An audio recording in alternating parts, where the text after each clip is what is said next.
The Love Song of J. Alfred Prufrock by T.S. Eliot. If I thought that my reply would be to one who would ever return to the world, this flame would stay without further movement.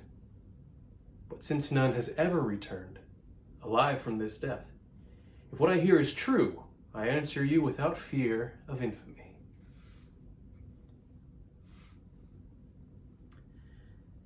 Let us go then, you and I. When the evening is spread out against the sky, like a patient erethized upon a table, let us go through certain half-deserted streets, the muttering retreats of restless nights in one-night cheap hotels, and sawdust restaurants with oyster shells. Streets that follow like a tedious argument of insidious intent, to lead you to an overwhelming question. Oh, do not ask, what is it? Let us go and make our visit. In the room, the women come and go, talking of Michelangelo. The yellow fog that rubs its back upon the window panes. The yellow smoke that rubs its muzzle on the window panes. Licked its tongue into the corners of the evening. Lingered upon the pools that stand in drains. Let fall upon its back the soot that falls from chimneys. Slipped by the terrace, made a sudden leap, and seeing that it was a soft October night, curled once about the house and fell asleep. And indeed there will be time for the yellow smoke that slides along the street, rubbing its back upon the window panes. There will be time to prepare a face to meet the faces that you meet. There will be time to murder and create, and time for all the hard works and days of hands that lift and drop a question on your plate. Time for you and time for me, and time yet for 100 indecisions, and for 100 visions and revisions before the taking of a toast and a tea. In the room the women come and go, talking of Michelangelo. And indeed there will be time to wonder, do I dare, and do I dare? Time to turn back and descend the stair with a bald spot in the middle of my hair. They will say, how his hair is growing thin. My morning coat, my collar mounting firmly to the chin. My necktie, rich and modest, but asserted by a simple pin. They will say, but how his arms and legs are thin. Do I dare disturb the universe? In a minute there is time for decisions and revisions, which a minute will reverse. For I have known them all already, known them all. I have known the evenings, mornings, afternoons.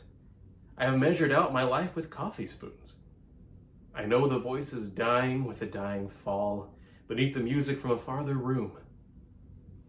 So how should I presume? And I have known the eyes already, known them all. The eyes that fix you in a formulated phrase. And when I am formulated, sprawling on a pin, when I am pinned and wriggling on the wall, then how should I begin to spit out all the butt ends of my days and ways?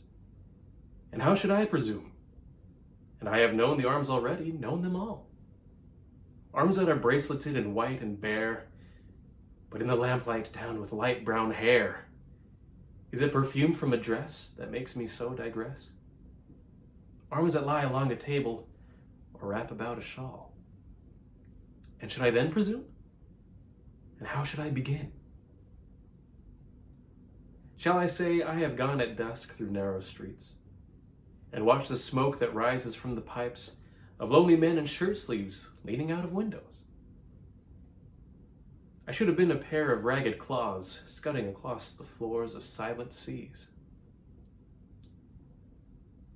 In the afternoon, the evening sleeps so peacefully, smoothed by long fingers, asleep, tired, or it malingers, stretched on the floor here beside you and me. Should I, after tea and cakes and ices, have the strength to force the moment to its crisis? But though I have wept and fasted, wept and prayed, though I have seen my head grown slightly bald, brought in upon a platter, I am no prophet. And here's no great matter. I have seen the moment of my greatness flicker, and I have seen the eternal footman hold my coat and snicker. And in short, I was afraid. It would have been worth it after all. After the cups, the marmalade, the tea, among the porcelain, among some talk of you and me. Would have been worthwhile to have bitten off the matter with a smile, to have squeezed the universe into a ball, to roll it toward some overwhelming question. To say, I am Lazarus, come from the dead. Come back to tell you all, I shall tell you all. If one, settling a pillow by her head, should say, that is not what I meant at all. That is not it at all. And would it have been worth it after all? Would it have been worthwhile after the sunsets and the dooryards and the sprinkled streets, after the novels, after the teacups, after the skirts that trail along the floor, and this, and so much more? It is impossible to say just what I mean, but as if a magic lantern threw the nerves and patterns on a screen. Would have been worthwhile if one, settling a pillow or throwing off a shawl and turning toward the window, should say, that is not it at all. That is not what I meant at all. No, I am not Prince Hamlet, nor was meant to be.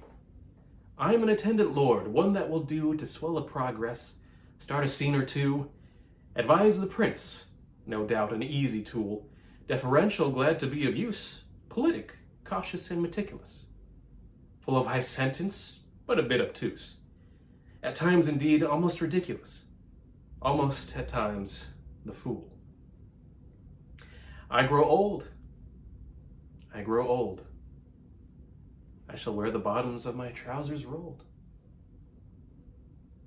Shall I part my hair behind? Do I dare to eat a peach? I shall wear white flannel trousers and walk upon the beach. I've heard the mermaids singing each to each. I do not think that they will sing to me. I have seen them riding seaward on the waves, combing the white hair of the waves blown back, when the wind blows the water white and black. We have lingered in the chambers of the sea, by sea girls wreathed with seaweed red and brown, till human voices wake us, and we drown.